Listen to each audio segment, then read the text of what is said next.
आपका मेरे चैनल में स्वागत है। मैंने अपनी लास्ट वीडियो में बच्चों को स्क्रिबलिंग करना सिखाया था। आज हम बच्चों को सिखाएंगे प्रॉपर राइटिंग। बच्चों को प्रॉपर लिखना कैसे सिखाएं। जब बच्चा फ्री हैंड स्क्रिबलिंग कर लेता है उससे बच्चों को पेंसिल होल्ड करनी आ जाती है। अब हमने बच्चों को पेंसिल कंट्रोल करनी सिखानी है। प्रॉपर वे में लिखने के लिए सबसे पहले बच्चों को आप पेंसिल कंट्रोल करना सिखाएंगे। उसके लिए सबसे पहले हम बच्चों को अल्फ़ाबेट, नंबर्स और वर्णमालाएं लिखने से पहले हम बच्चों को कुछ पैटर्न्स देते हैं। पैटर्न्स जिन्हें स्ट्रोक्स भी कहते हैं, sleeping line, slanting line, standing line.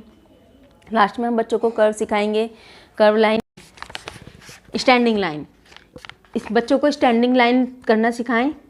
Standing lines, sleeping lines जिन्हें हम हॉरिजॉन्टल लाइन्स कहते हैं, और स्लांटिंग लाइन।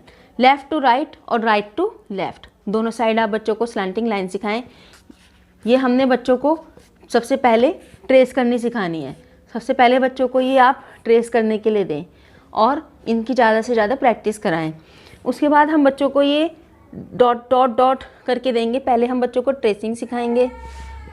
ट्रेसिंग के बाद हम बच्चों को ये डॉट पे देंगे। डॉट के बाद हम इन्हें बच्चों को वन डॉट से देंगे, जिससे बच्चा प्रॉपर लिखना सीख चुका होगा।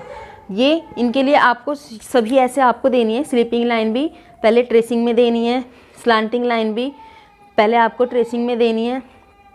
उसके बाद आप बच्चों को ये सब लाइंस को डॉट्स पर देंगे।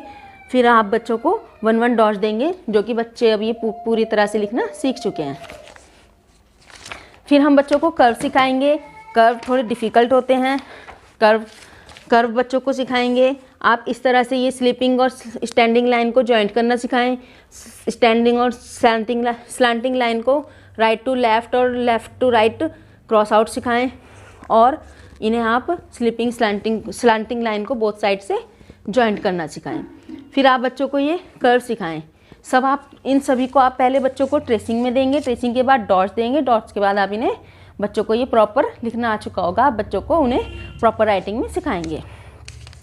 फिर आपने उनके बाद बच्चों को आप नंबर्स भी दे सकते हैं, अल्फ़ाबेट भी दे सकते हैं, जो कि स्लीपिंग और स्लांटिंग और स्टैंडिंग लाइन से होंगे। सबसे बाद में हम बच्चों को कर्व लाइन के सिखाएंगे। जैसे ए है, के है, एम है, एन है, वी है, एक्स है, डब्ल्यू है। ये सब स्लीपिंग, स्लांटिंग और स्टैंडिंग लाइन के अल्फ़ाबेट्स हैं। ऐसे ही नंबर्स हैं 1, 4, 7, 10। ये स्लीपिंग और स्लांटिंग लाइन से बने हैं। आप पहले बच्चों को ये सिखाएं। फिर आपने बच्चों को ये कर्व से मिलकर जो अल्फ़ाबेट बनी है आपको ये सिखाने हैं। B, C, D, G, J, O, P, Q, R, S, U। ऐसे ही नंबर्स 2, 3, 4, 5, 6, 7, 8, 9, 10। 2, 3, 5, 6, 8, 9। उसके बाद आप बच्चों को इन्हें आप वन बाई वन आप इन्हें और इन ऑर्डर में दे सकते हैं। जब ये बच्चों को आप slanting, sleeping, standing, curves line में सिखा दें, फिर आप बच्चों को ये नंबर्स और अल्फ़ाबेट को आप इन ऑर्डर में लिखने के लिए दें। इसके लिए आप बच्चों को मोर इंटरेस्टेड बनाने के लिए आप बच्चों को इसको कलर्स की हेल्प से भी यूज़ करा सकते हैं। इन्हें बच्चा जब इस तरह से कलर की हेल्प से करेगा, आप कलर कोई सा भी ले सकते हैं जो आपके लिए सूटेबल हो। आपने बच्चों को पहले जब बच्चा स्टार्ट करता है तो वो इस तरह से कुछ बनाता है, वो प्रॉपर वे में नहीं बनाएगा। प्रैक्टिस ही बच्चे को परफेक्ट बनाएगी। कलर्स कोई सा भी हो, स्केच कलर हो, कैरियॉन्स हो, ऑयल पेस्टल कलर हो, कोई आप ले सकते हैं। और उसकी थर्ड पॉइंट है, आप बच्चों के लिए जो भी सरफेस लें वो फ्लैट सिलेक्ट करें। चाहे आप उसे टेबल पे कराएं या बैक टेबल पे कराएं, सरफेस फ्लैट होना चाहिए और बच्चों की कंफर्टेबल पोजीशन होनी चाहिए लिखने के लिए। तभी बच्चे को पढ़ाई करने के लिए कंफर्टेबल होता है और बच्चा अच्छे से प्रॉपर लाइन में सिखाने के लिए बच्चों को कुछ टिप्स थे। ये 5 टिप्स थे। सबसे पहले हम बच्चों को ये कुछ पैटर्न्स देंगे। पेंसिल को कंट्रोल करना सिखाएंगे। नंबर 1 बच्चों को पेंसिल कंट्रोल करना सिखाना है। नंबर 2 बच्चों को पैटर्न्स देने हैं, जिन्हें बच्चा सबसे पहले ट्रेसिंग पे सीखेगा। ट्रेसिंग के बाद हमने बच्चों को वो डॉट्स पे लाने हैं। डॉट्स के बाद हमने बच्चों को वो प्रॉपर राइटिंग में लिखने के लिए देने हैं। उसके बाद थर्ड पॉइंट है कि बच्चों को हम ये कलर की हेल्प से भी करा सकते हैं। जो भी जिस चीज़ से भी बच्चे को इंटरेस्ट बढ़ता है वो दे सकते हैं। फोर्थ है पॉइंट कि आप बच्चों को जहाँ भी कराएं वो पोजीशन कंफर्टेबल होनी चाहिए। बच्चा आराम से बैठकर वो काम करे, जो भी वो लिखने का काम कर रहा है, जो भी वर्क है वो बच्चा लिखने का कंफर्टेबल पोजीशन में करना चाहिए। 5 पॉइंट है, बच्चों का राइटिंग सरफेस फ्लैट होना चाहिए।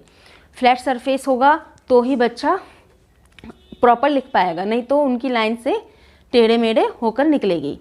उसके बाद जब भी आप बच्चों को पैटर्न्स देंगे, पहले आपने ये बड़े साइज़ के देने हैं। बड़े साइज़ के देंगे तो बच्चों को लिखने में आसानी होती है। उसके बाद आपने ये बच्चों को धीरे धीरे ये अब उनकी प्रॉपर लाइन में देना है, क्योंकि अगर आप इन्हें कंटिन्यू बड़े साइज़ में ही कराएंगे इन पैटर्न्स को, तो बच्चों की राइटिंग पे थोड़ा इफ़ेक्ट पड़ता है। धीरे धीरे आप बच्चों को, जब तक बच्चा अच्छा सा लिखने नहीं सीखता है तब तक आप बच्चों को ये बड़े साइज़ में बनाकर दे सकते हैं। उसके बाद आप बच्चों को ये धीरे धीरे कम करके उनकी प्रॉपर राइटिंग में लिखने के लिए दें। जब आप बच्चों को स्लीपिंग, स्लांटिंग और स्टैंडिंग लाइन, कर्व सिखाने के बाद आप बच्चों को नंबर्स, अल्फ़ाबेट, वर्णमाला सिखाएं और वे उनको प्रॉपर लाइंस में दें, क्योंकि बच्चे की मेमोरी बहुत शार्प होती है। वो जिस वे में लिखेगा फिर उसको वही हैबिट पड़ जाती है। Thank you. आपको मेरी ये वीडियो अच्छी लगी हो तो आप मेरी वीडियो को लाइक करना, और यूज़फुल हो तो आप इसे शेयर करना। Thank you.